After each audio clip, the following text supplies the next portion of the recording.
What's shaking? Hey, I'm Rick Jordan. Today, we're going all in. I like Costco.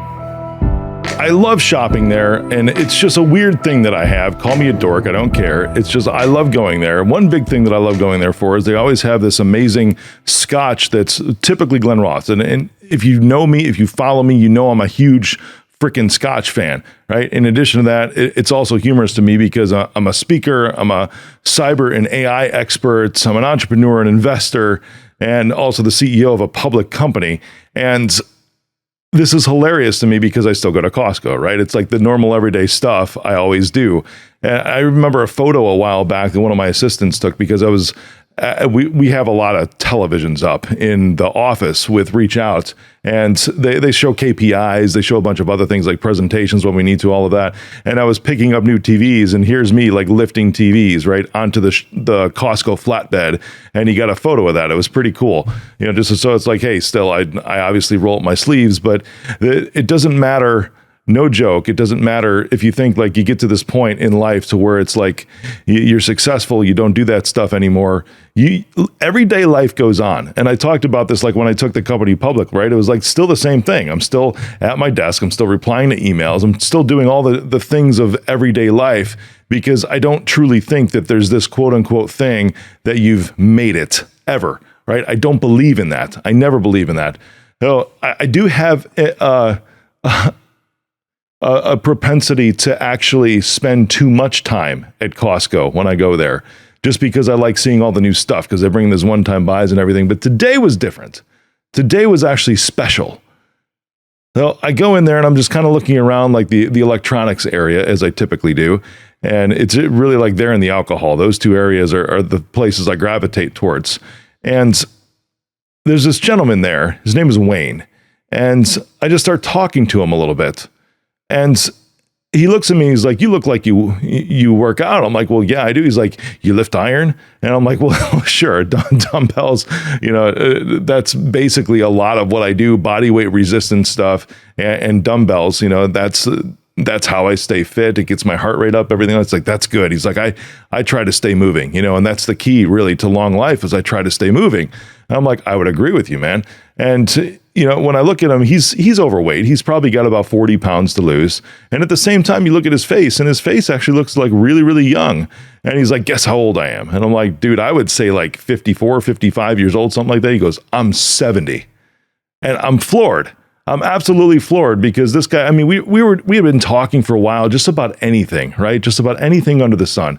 Turns out this dude is 70 years old. He has been retired already, right? If you want to call it retired. And this is just what he does. He works full-time at Costco.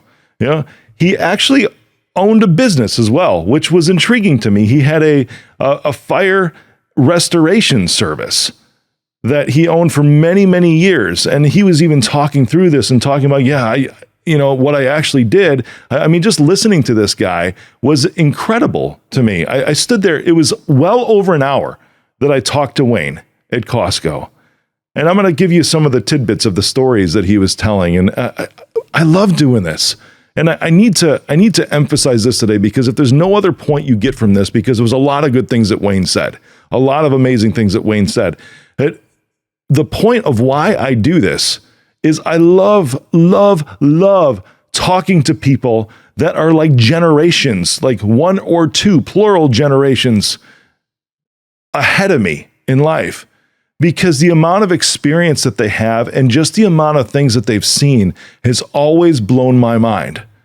I had the honor and the privilege to actually officiate my grandmother's funeral a while back. I mean, I think this was 2009, if I remember right. I can't remember the exact year right now. She lived till 93.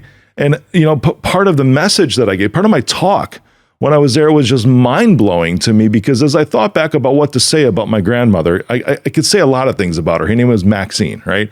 And I could say a lot of cool things about her because her and I have a lot of the same sarcastic senses of humor. And it was funny because a lot of times her and I, this was my mom's mom, by the way, this grandmother, and even some of my mom's brothers would sometimes share that sarcastic sense of humor and poke fun at my mom a little bit, all in good fun, of course, but to the point to where all of us it just clicked in our brains. It clicked. It was a lot of coolness. And we would joke back and forth and just get each other. She was a really cool woman. And she lived all the way till 93 years old. And when I was giving the talk at the funeral, really like reflecting the day before and 2 days before about like, what do I say? I mean, I love my grandmother. I used to tell her, it's like, hey, you have to stay alive long enough to see my kids. That is my requirement of you, is you have to stay alive long enough to see my kids.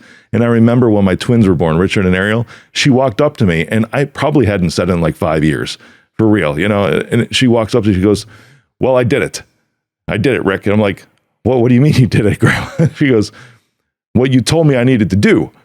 She's like, I did it. I just want you to know that I did it. And I'm like, okay, what is that? She goes, I stayed alive to see your kids.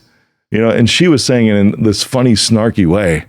And I smile now. She said in this funny, snarky way, but like deep inside, and even as I think of it right now, it was something that she really treasured and something that I really treasured because I always wanted that. I always wanted her, specifically her, like out of all my grandparents. It was interesting. I wanted specifically her to meet my kids. And she passed away just a couple years after that when my kids were like 2 or 3 years old, when Richard and Ariel, my twins, were 2 and 3 years old. It was such a cool moment for me when she said that. So as I'm reflecting around my talk for her funeral, for her memorial service, I'm thinking back, I'm like, what do I say about this amazing woman? I mean, I can give my perspective, and that's what I should do. By the way, whenever you're giving a talk on something like this, if you have the honor or the privilege to ever officiate something like this, always do it from your perspective, because don't feel like you have to put on this show and say all these cliche things. Whenever you're asked to speak at something like this, that's not the purpose of it, because the people there, for real, the people there will gain so much more out of it when they actually hear the realness of whatever it is, rather than like, oh, she had 35, great grandchildren or something. Actually, it was way more than that. I can't remember how many it was. It was a lot, right? However many, like dozens of grandkids, because she had 7 kids, and that's not the stuff that people want to hear. People want to hear the stories. They want to hear how you felt and how that person made you feel. And she always made me smile and laugh, and she would poke fun at me. She really sharpened my wit. She really, really did. So when I start to reflect about what I was going to talk about, and this is where I'm correlating it to Wayne, and why I love speaking to people that are in their 70s, their 80s, their 90s, like my grandmother, she lived to 93, is that they've seen so much. And I'm thinking back, and I said something along the lines of this at her funeral. I was just like, can you imagine everything that she witnessed in life? Because she was born in 1918. Mind-blowing, right? I guess we could do the simple math. And, 93, I remember her birth year. That's cool. Do the math there, right? Maybe that was 2011. Yeah, I think that's what it would be. And you think about that. It's like, to think about that. She, right when she was a kid, she was going through the roaring 20s. And even during like Prohibition, as a kid, and then as soon as she becomes a teenager is the Great Depression. She's in this phase now to where she's like, 15, 17, 18 years old. And the stock market crash was 1929. I hope you know your history around this. If not, you're going to learn it today. Like, she got to see all that just as she was entering her teenage years and forming a lot of who she was going to be for the next, 70 years, almost 80 years of her life. It's like she went through the Great Depression and she saw World War II. The start of it, in the middle of her 20s, was the end of the war. Then after that, she went through the Cold War, and she got to see all these amazing things like Elvis come to play in like the 50s, right? And the start of rock music and all these incredible things during the 50s and 60s. She was alive when Woodstock happened. I love music. That's why I related a lot of it to that. I'm like, think about this. It was like Elvis, and then Woodstock and rock and roll. And then all of a sudden the 70s hits and it's disco. And I'm like, she probably could have done without seeing that. right? But think about all the other things in the 70s and like the invention of the computer and when those got into play, because she worked at a hospital. She was an admission agent at the hospital that went like for decades and went from admitting people on paper and charts into computers when they first started arriving in the medical system. And I'm just going through these decades of her life and thinking about all of these things that she got to experience and the change in the world that happened around her that she was able to be a part of. So whenever I get to have a conversation like this with somebody who's that much older than me, I'm 44 as I'm recording this, right? 44. Wayne was 70, and that's what blew my mind because he looked freaking good. He looked like he was in his 50s, looked awesome, right? And you could just tell because this guy smiled so much too.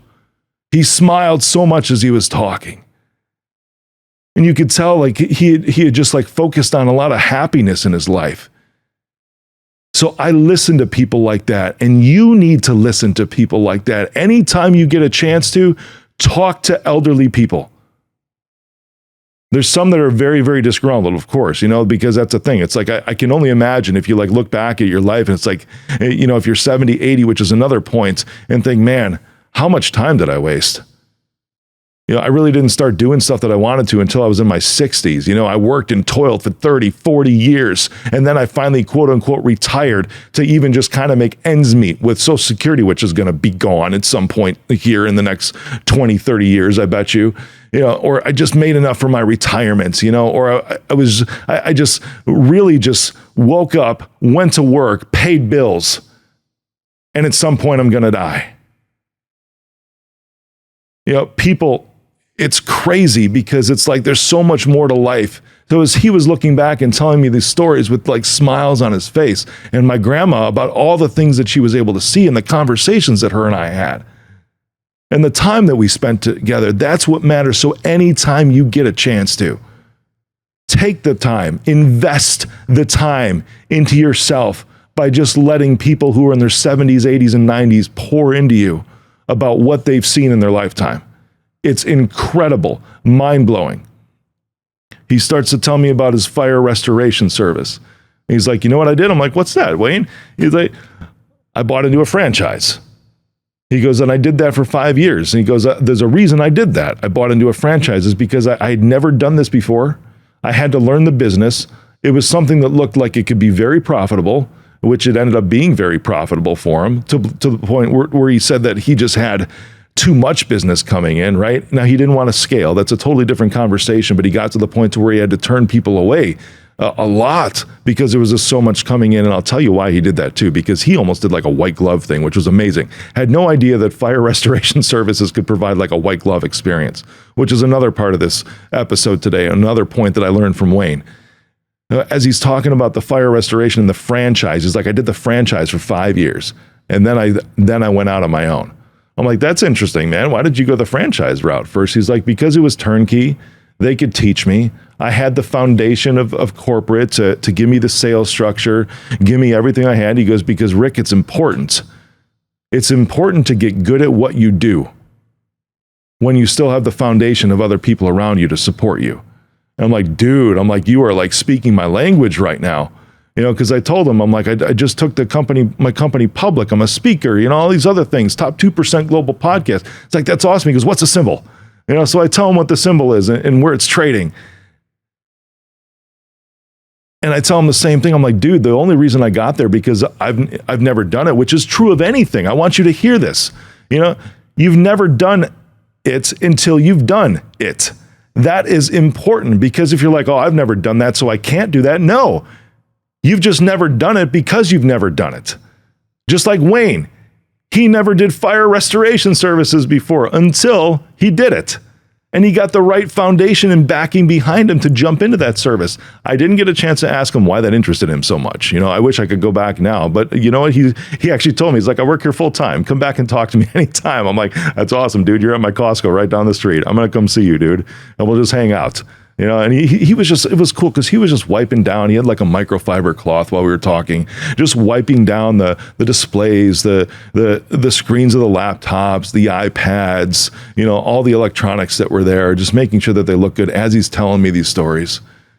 And I'm just sitting there soaking it in. This is such an awesome dude, smiling the entire way. He says, Rick, it's important to get that foundation underneath you. I'm like, yeah, man. I'm like, I've got people that are on my board that have done this before, that have taken companies public, that have been part of multiple companies that have gone public. I wouldn't know how to do it unless I had somebody to show me the way. He's like, that's right. You've got a good head on your shoulders. You know how the elderly people sometimes talk. I promised myself one time, by the way, that I would never say that phrase. Actually use it myself. I'm just quoting Wayne. So I'm still good within my promise to myself. And he starts talking about this. He's like, you know what? I invested $20,000 into getting that franchise. I'm like, that's it, man? He's like, yeah, that's what the franchise fee was. I'm like, man, now they're like, geez, so most you want to start a Domino's or something, it's like $100,000 just for the franchise, the franchise fee, whatever, to get involved and get the rights to have a Domino's or whatever. He's like, yeah, he goes, I also saved some money too. He's like, because I saved up for years to get to this point. To where I went out on my own and, it was like $20,000. He goes, most people will finance that. But he's like, when you have the cash, you should put it down. Now, I kind of disagree with him on that a little bit because there's some good debt that I believe that you can have. Like even with what I'm doing in business, there's debt. Yeah, but debt is the thing that fuels the growth and and drives the revenue and keeps it going. I'm a full believer in using somebody else's money in order to make money yourself. It's fantastic, but it's what he wanted to do. And that's okay too. If that's what you want to do, that's awesome. Different perspectives. I just think that you can grow greater and faster with the use of money as a tool, with debt as a tool. Yeah, so he bought the franchise 5 years. Like then I went out on my own, but I learned everything I needed to in those 5 years. He goes, and then that's when my business really took off. I started hiring more people. He's like, can I tell you one thing I did? I'm like, dude, absolutely. I'm all ears, man. We're like 45 minutes into this right now. And he's like, what I would do is I got it down so much is that I would go on. Of course, these families, right? Their house just got destroyed in a fire. They are in essence homeless right now.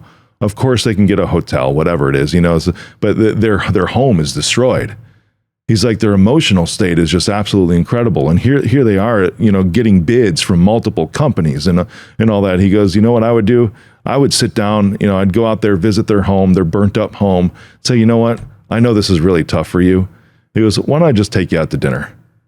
Why don't I take your family out to dinner? That way you guys can breathe a little bit and we can talk about things that I want to do. Can you imagine that?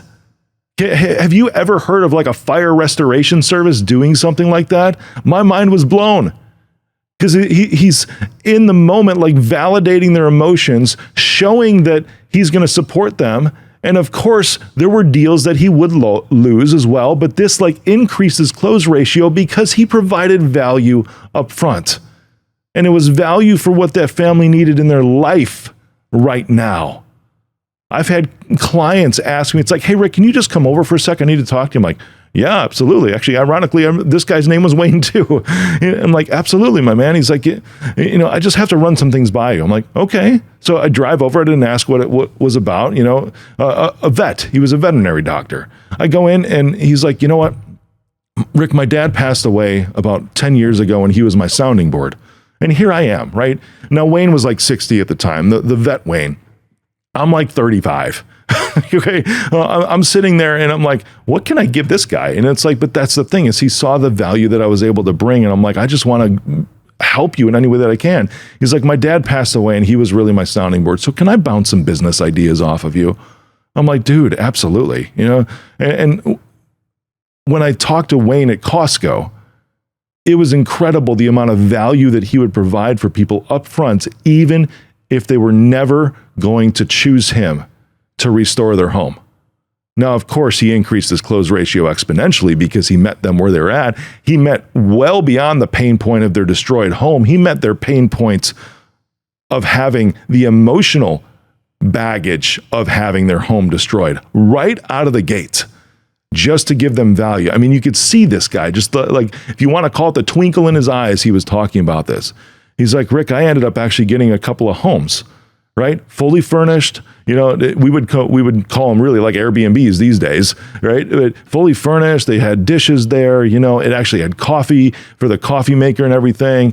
And he's like, I had it on my phone and I could just, or whatever, a tablet or whatever. I could just pull it up and be like, here you go. I'm going to set you up in this home. Because most of the fire restoration services, as he told me, anyways, would have homes available months out. Could you imagine that your home was destroyed and you can't get into a place that feels sort of normal for months while your home is still sitting there with nothing being done to it? He's like, that's the beauty of what I did, is I took on less customers. It was a higher price. I took on less customers at a higher price, but I met them where they were because it actually impacted their lives, not just the transaction of restoring their home from this catastrophic fire. It's like I'd pulled it up. I have a couple of homes that I'd have there, and I'd put them up in those homes as part of my service. He's like, of course, insurance services would pay for it. Their policy would pay for it and everything. But it was the fact that I was the one that was providing the homes and the temporary housing for these people, rather than them having to go out and find something elsewhere. It would be like an Airbnb today, but he reserved it only for his customers. Pretty freaking awesome, isn't it? So as I'm talking to him and just kind of like winding down and everything, it's like I'm picking up all these little tidbits. Some of it's validating what I'm already doing. Other things are just, reminding me of the human connection, which is so important in any kind of business. There's always a human element. I mean, sales is a very emotional thing. People typically, when you try to sell to them, they will buy on emotion and justify it later with logic. That's how sales goes. So you're meeting that human connection point every single time you sell, every single time you close a deal. And Wayne understood that he could provide value well beyond the actual service that he was providing. I tell you what, it's like I want to figure out something else I need to go buy from Costco now, because I want to go back and talk to the guy. Good thing I like it, right? I always check the Scotch aisle, see if they have a different Macallan in, or the Kirkland Space side, which is usually Glen Ross, a good one, right? And it's like like a 17-year. I picked up 5 bottles of a 17-year. A 17-year Glen Ross would usually cost like $150. When Kirkland gets a hold of it, it ends up being like $56. It's a really good deal. You can thank me later for the tip. But I'm excited because every time I go back there now, I'm going to look for Wayne. I'm going to say, hey, what's shaking, Wayne? What do you got for me today? And just absolutely allow him to be able to continue to pour into my life, because this dude has seen so much, felt so much throughout the 70 years that he's been on this earth. And I appreciate him for even taking the time today to just converse with me for well over an hour. He's an awesome guy, and I hope you pick up today that this is something that you need to have, absolutely need to have in your life, is almost like story time. Just like when you were a little kid, right, with your parents, is just go sit at the feet of somebody who has been there, done it before, has their own take on life, who has had so many experiences that you can just sit there in awe and learn from. I pulled like 18 things out of today. I know you can pull at least one out. Do this, and your life will absolutely transform. Thanks for this today. I mean, I appreciate you sticking with me the whole episode. I appreciate you listening all the time. But this was something that really just warmed my spirit today that I had to share with you. All right, now go out there, find somebody to listen to.